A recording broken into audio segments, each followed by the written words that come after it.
Oi, galera do oitavo ano, sétima série.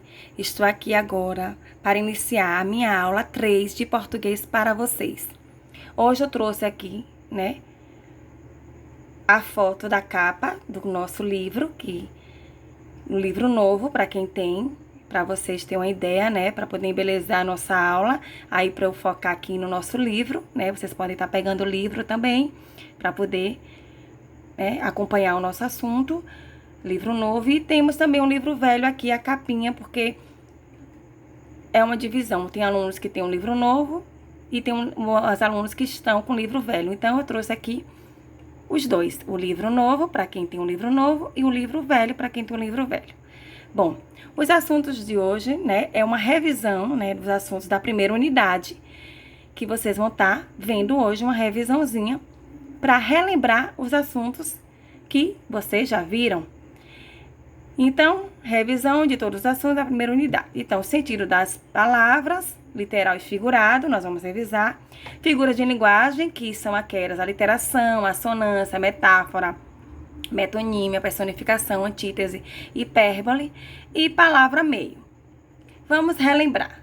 Então, sentido das palavras, literal e figurado. Sentido literal e sentido figurado. Sentido literal é aquele sentido usual denotativo da palavra.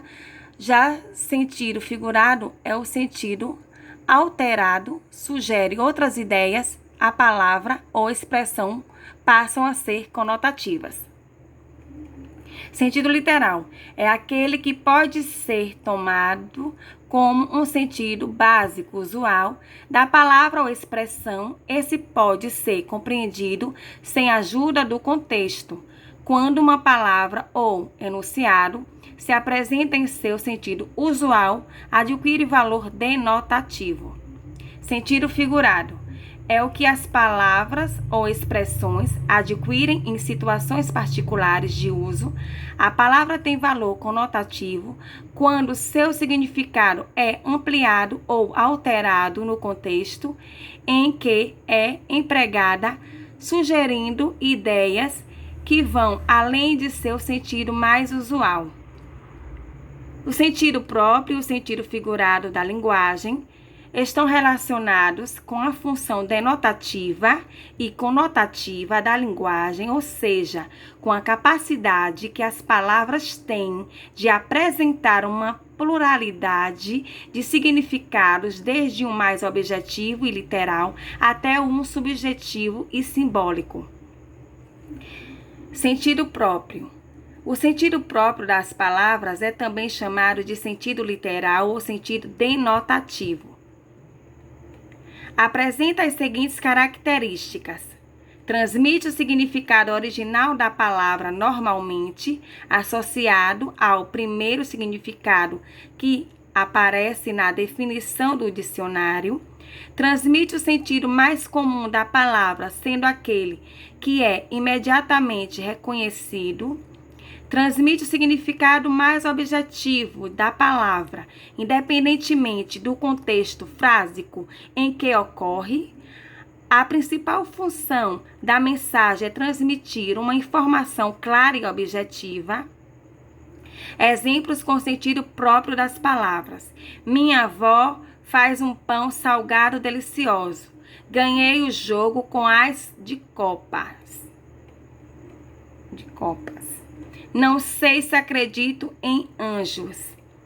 Sentido figurado. O sentido figurado das palavras é também chamado de sentido conotativo. Apresenta as seguintes características: surge em situações particulares de uso da língua, estando dependente do contexto frásico em que ocorre. Transmite um significado subjetivo da palavra, sujeito à interpretação dos interlocutores. Apresenta um sentido simbólico da palavra, influenciado por associações de ideias que ampliam o sentido original de uma palavra. A principal função da mensagem é ser expressiva para provocar sentimentos nos interlocutores. Exemplos com sentido figurado das palavras: meu avô era um pão quando era novo. Sempre fui um as na matemática. Meus netos são uns anjos. Agora, né, vocês viram aí uma revisão do sentido figurado e literal. Agora vamos rever também figuras de linguagem, a literação, a assonância, a metáfora, a metonímia, a personificação, antítese e hipérbole. Vamos começar aqui. A literação. O que é a literação? A literação é uma figura de linguagem da língua portuguesa que caracteriza a repetição consecutivas de sons consonantais idênticos ou parecidos, principalmente em versos e frases. Um exemplo comum do uso da literação são os populares trava-línguas. A repetição de alguns fonemas numa determinada frase pode ser de difícil pronúncia. Exemplo: o rato roeu a roupa do rei de Roma. Ou 3 tigres tristes para 3 pratos de trigo. 3 pratos de trigo para 3 tigres tristes. As aliterações são caracterizadas por serem repetições harmoniosas e ritmadas. Por este motivo, é considerada uma das figuras de linguagem mais exploradas pelos poetas do simbolismo, com destaque para João da Cruz e Souza, um dos precursores deste movimento artístico literário no Brasil. Sendo um recurso estilístico, a literação é usada principalmente para criar um ritmo contínuo ao texto, além de um efeito sonoro que intensifique a mensagem transmitida. Outro exemplo de aliteração: vozes veladas, veludosas, vozes volúpias dos violões, vozes veladas, vagam nos velhos vórtices velozes dos ventos, vivas vãs vulcanizadas. Então, vilões que choram, poema de Cruz e Souza. Vamos ver agora a assonância. Com um significado semelhante à literação, a assonância consiste na repetição consecutiva da vogal tônica em determinada frase. A principal diferença entre a literação e a assonância é que a primeira está relacionada com a repetição das consoantes, enquanto a última consiste na repetição de sons vocálicos vogais idênticos. Exemplo: sou um mulato nato no sentido lato, mulato, democrático do litoral. Você percebe que as vogais, né? Aí a vogal O está sendo repetidas, né? Por isso que ela está grifada aí. Então, isso é o exemplo de assonância. O que é assonância? A assonância é a figura de linguagem que consiste na repetição de sons vocálicos com a intenção de provocar um efeito de estilo. As vogais podem ser repetidas em sílabas tônicas das palavras ou se destacar com uma determinada regularidade numa mesma frase. Podem ainda criar ou ajudar a compor rimas em gêneros textuais, como poemas e letras de músicas. Exemplos de assonância: essa desmessura de paixão é loucura do coração, minha foz do Iguaçu, Polo Sul, meu azul, luz do sentimento nu. Linha do Equador, de Djalvan. Nesse exemplo, o compositor produz a assonância 2 vezes, a primeira utilizando o som ão, paixão, coração, e a segunda repetindo o som de Iguaçu, sul, azul, luz, nu. Na messe que enlaurece, estremece, aquermece, o sol celestial, girassol, esmorece, e as cantilenas de serenos sons amenos, fogem fluídas, fluindo, a fina flor dos fenos, um sonho Eugênio de Castro. Nessa estrofe, o poema notamos claramente a assonância combinada com a literação, na repetição do som esse em palavras consecutivas no primeiro verso e novamente no fim do segundo verso. Um som diferente eno é usado para fazer rimas as últimas palavras do terceiro e quarto versos. Berro pelo aterro, pelo desterro, berro por seu berro, pelo seu erro. Quero que você ganhe, que você me apanhe. Sou o seu bezerro, gritando mamãe. Qualquer coisa, Caetano Veloso. Nesse trecho temos a repetição do som erro com a vogal E, aberta, berro, e fechado, aterro, desterro, erro, caracterizando um exemplo de assonância e aliteração funcionando juntas. Temos ainda a recorrência do som AN, ganhe, apanhe, mamãe, uma assonância pura. Vamos ver agora a metáfora. Como sua própria etimologia já indica, a metáfora é a figura de linguagem que transporta a palavra ou expressão do seu sentido literal para o seu sentido figurado. Trata-se de uma comparação que é expressa sem os termos que caracterizam uma comparação. Na metáfora, utiliza-se uma palavra com a intenção de que um sentido implícito nela se destaque e conduza à interpretação do que está sendo dito. Funciona assim a comparação motorista é lento como uma lesma. Torna-se uma metáfora se retirarmos o termo comparativo, lento como. A frase fica, o motorista é uma lesma. A palavra lesma, que no sentido literal designa o molusco, empresta à frase o sentido figurado de lentidão, sabendo que não é uma lesma que está ao volante, é uma pessoa, mas ela dirige tão devagar quanto uma lesma se move, e isso permite a criação da metáfora. O que é metáfora? Uma metáfora é uma figura de linguagem que descreve um objeto ou uma qualidade de uma maneira não literal e ajuda a explicar uma ideia geral sobre algo ou alguém. Exemplos de metáforas. Esse programa de TV é um ralo de tempo. O programa de TV está sendo comparado a um ralo por onde o tempo escoa. Ou seja, o tempo passa sem que a pessoa que assiste a ele se dê conta disso. Passa rápido, como se fosse água indo embora por um ralo. Eu não recuso doces, sou uma formiga. A pessoa gosta tanto de doces que compara seu paladar ao de uma formiga e faz isso dizendo que ela é um inseto. Vamos ver agora a metonímia. O que é metonímia? A metonímia é uma figura de linguagem que consiste no emprego de uma palavra por outra, mantendo uma relação de proximidade com o referente da palavra substituída. A metonímia é uma figura de linguagem que consiste na utilização de uma palavra no lugar de outra com a qual haja uma relação de sentido. Veja alguns exemplos.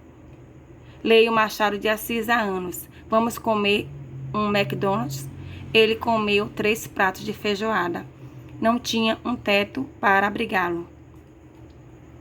Observando os exemplos acima, notamos que as palavras em negrito são utilizadas em representação a outras que possuem uma proximidade no significado. Machado de Assis não foi feita a leitura da pessoa, mas das obras escritas por esse autor, ou seja, tomamos o autor pela obra. McDonald's não foi feito o consumo da marca, mas do sanduíche produzido por ela, ou seja, tomamos a marca pelo produto. Pratos não foi feito o consumo do recipiente, mas do conteúdo que havia neles, ou seja, tomamos o continente recipiente pelo conteúdo. Teto. Não havia apenas essa parte da casa, mas a moradia toda estava ausente, ou seja, tomamos a parte pelo todo. Assim, essa figura de palavra pode ser expressa por diversas formas. Ela ocorre quando tomamos A. O efeito pela causa ou vice-versa. Exemplo. Conseguiu aprovação com suor e lágrimas, com estudo. B. Matéria-prima pelo objeto. Exemplo. Comprou-lhe um diamante de noivado. Anel, aliança de diamante. C. Parte pelo todo. Exemplo. Não tinha um teto para abrigá-lo. Não tinha uma casa. D. Autor pela obra. Exemplo. Tem um Picasso autêntico em casa. Uma pintura feita por Picasso. e é concreto pelo abstrato. Exemplo, era fiel à bandeira, fiel à pátria. F, marca pelo produto. Exemplo, vamos comer no McDonald's, comer um sanduíche feito no McDonald's. G, continente, recipiente pelo conteúdo. Exemplo, serviram um prato delicioso de entrada. Serviram uma comida porção.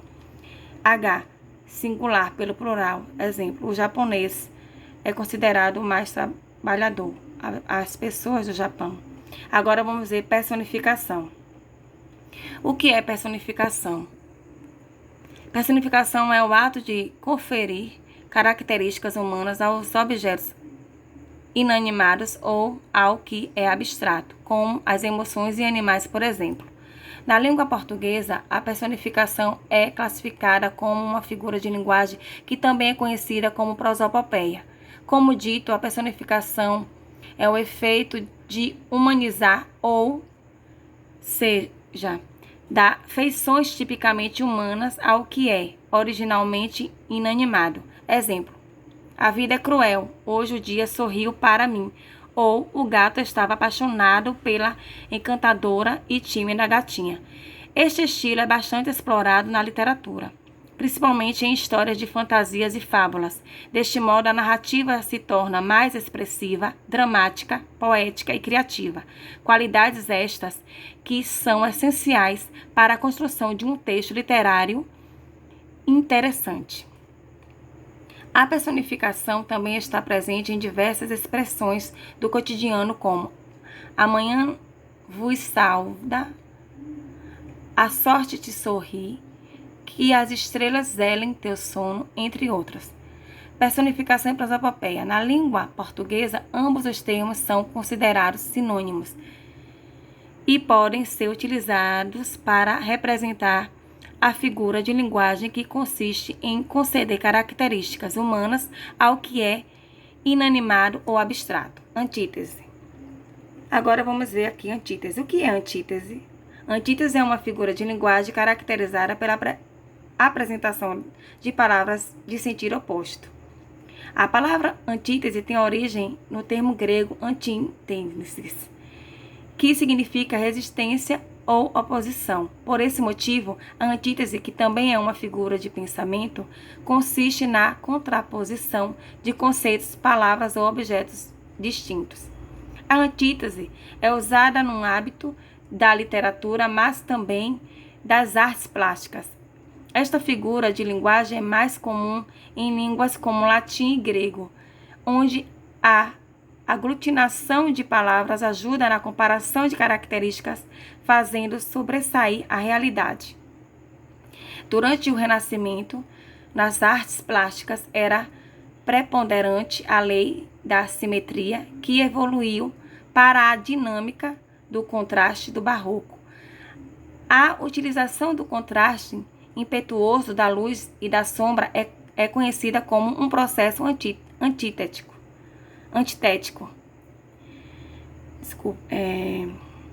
A utilização de duas palavras opostas na mesma frase é conhecida como antítese, como podemos verificar nos seguintes exemplos. Viver e morrer são as coisas mais naturais do mundo. A alegria e a tristeza fazem parte do meu trabalho. Hipérbole. O que é hipérbole? É uma figura de linguagem classificada como figura de pensamento que consiste em exagerar uma ideia com finalidade expressiva. É um exagero intencional na expressão. Por exemplo, estou morrendo de sede, em vez de estou com muita sede. Chorou rios de lágrimas, em vez de chorou muito. Já lhe disse isso 1 milhão de vezes, em vez de já lhe disse isso várias vezes. A gramática é um conjunto de regras que estabelecem um determinado uso da língua, denominado norma culta ou língua padrão. Essas normas nem sempre são obedecidas pelo falante, que muitas vezes dela se desvia com a finalidade de reforçar a mensagem, construindo uma mensagem nova e original. A hipérbole é uma dessas É uma dessas formas com a finalidade de engrandecer ou diminuir exageradamente a verdade dos fatos. E agora o próximo assunto, palavra meio. Significado de meio, numeral, a metade de uma unidade, 2 meios valem um inteiro. Substantivo masculino, portanto, temos aqui ponto médio, né? Substantivo masculino, ponto médio no espaço ou no tempo, o meio da praça.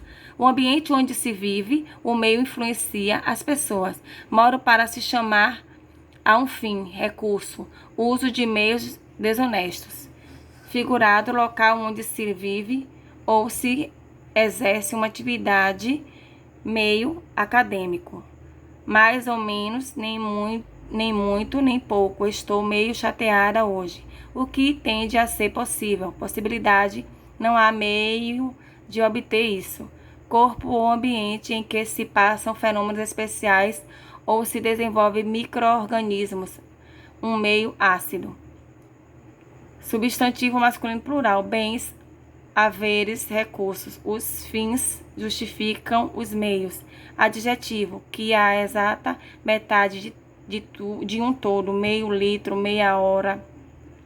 Advérbio, pela metade, um tanto. Portanto, meio aberta, era meio estranho. Por meio de, mediante, graças a, obteve o emprego por meio de fraude. Etimologia, origem da palavra meio, do latim mediums. Sinônimos de meio. Meio é sinônimo de canal, centro, conduto, mediante, bens, recursos, ambientes, possibilidades, metade. Antônimo de meio. Meio é contrário de completo, inteiro. Definição de meio, classe gramatical, adjetivo, advérbio, numeral e substantivo masculino. Flexão do verbo mear na primeira pessoa do singular, do presente e do indicativo. Separação silábica meio, plural meios, feminino meia. E pronto, já dei aqui, né, a revisão desses assuntos. Agora nós vamos ver aqui atividades sobre o assunto de revisão. Questão 1, questão 2, questão 3, questão 4, questão 5, questão 6. Bom, além dessas atividades aqui postadas no vídeo, vocês vão estar fazendo atividade do livro, né? Que temos aqui, do livro. Livro novo, para quem tem, páginas 63, 65, 66, 68, 69, 72, 73, 74 e 75. Tem que fazer essas atividades aí. E livro velho, páginas 33, 35, 36, 38, 39, 42, 43, 44 e 45. Vocês vão fazer essa atividade do livro, por isso que eu especifiquei aqui, ó, livro novo, livro velho. Vocês vão estar seguindo aí as páginas e mais essa atividade que eu postei aqui agora. Bom, gente, essa foi a minha aula 3, revisando todos os assuntos da unidade com vocês, relembrando os assuntos que já foram dados, revendo aí para vocês. Espero que vocês tenham gostado, tenham lembrado e tenham aprendido bastante nessa aula. Na próxima aula, que vai ser aula 3, aula 4, né? Essa aqui foi a aula 3. Na próxima aula, eu vou estar aqui no meu próximo vídeo, passando para vocês na aula 4, mais outros assuntos que nós vamos estar vendo aí. Espero que vocês tenham gostado, tenham aprendido e façam todas as atividades e apontamento no caderno, bem organizado, para depois eu avaliar o caderno de vocês. Bom, espero que tenham gostado. Até o próximo vídeo, até a próxima aula. Beijos, fiquem com Deus e não saiam de casa, tá? Tchau, galerinha. Beijos e até a próxima.